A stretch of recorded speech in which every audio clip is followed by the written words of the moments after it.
Which one is more acidic? Formic acid, acetic acid, chloroacetic acid या fluoroacetic acid? The correct option is fluoroacetic acid. अब इसकी वजह जानते हैं कि ऐसा क्यों है। इसको हम एक्सप्लेन करते हैं इंडक्टिव इफेक्ट से। इंडक्टिव इफेक्ट में इलेक्ट्रॉन शिफ्ट होते हैं टूवर्ड मोर इलेक्ट्रोनेगेटिव एटम और ऐसा सिग्मा बॉन्ड में होता है। तो अब हमारे पास जो मुख्तलिफ एसिड है हम इनका इंडक्टिव इफेक्ट स्टडी करेंगे। Acetic acid is less acidic then formic acid और उसकी वजह यह है कि जब एनाइन बनता है तो एसिटिक एसिड का जो मिथाइल ग्रुप है वो इलेक्ट्रॉन डोनेटिंग ग्रुप है। इलेक्ट्रॉन डोनेटिंग ग्रुप की वजह से एनाइन की स्टेबिलिटी कम होती है। तो अगर एनाइन अनस्टेबल है तो इसका मतलब है कि वो प्रोटॉन वापस लेगा, तो ऐसे एसिड वीक एसिड होते हैं।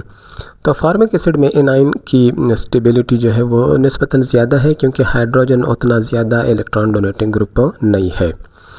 अब जो इलेक्ट्रॉन विदड्रॉविंग ग्रुप होते हैं वो एसिडिटी इंक्रीज़ करते हैं। तो यहाँ पे क्लोरोएसिटिक एसिड जो है ये एसिटिक एसिड से मोर एसिडिक है क्योंकि उसकी इलेक्ट्रॉन विदड्रॉविंग एबिलिटी ज़्यादा है और क्लोरीन के मुकाबले में फ्लोरीन की इलेक्ट्रॉन विदड्रॉविंग एबिलिटी और भी ज़्यादा है। तो फ्लोरोएसिटिक एसिड जो है वो और भी ज़्यादा क्या होगा, स्ट्रॉन्गर होगा। अब ये क्लोरोएसिटिक एसिड के साथ है डाइक्लोरो और ट्राइक्लोरोएसिटिक एसिड। तो जितनी क्लोरीन एटमों की तादाद बढ़ाते जाएंगे तो उनकी इलेक्ट्रॉन विदड्रॉविंग जो एबिलिटी है वो बढ़ती जाएगी और इस तरह एनाइन की स्टेबिलिटी बढ़ती जाएगी। तो ट्राइक्लोरोएसिटिक एसिड यहाँ पर मोर एसिडिक है डाई से और वो क्लोरोएसिटिक एसिड से। तो अब ट्राईफ्लोरोएसिटिक एसिड अगर लें तो वो और भी स्ट्रॉन्गर एसिड होगा क्योंकि फ्लोरीन की इलेक्ट्रॉन विदड्रॉविंग एबिलिटी और भी ज़्यादा है, तो एनाइन की स्टेबिलिटी और भी बढ़ेगी। तो आगे टेबल है, इसमें कुछ एसिड दिए गए हैं तो आप इनकी पी की वैल्यूज़ देख सकते हैं। तो जो फ्लोरीन का हमारे पास है फ्लोरोएसिटिक एसिड, इसकी 2.66 है, तो इसका मतलब है कि ये इनमें स्ट्रॉन्गेस्ट एसिड है।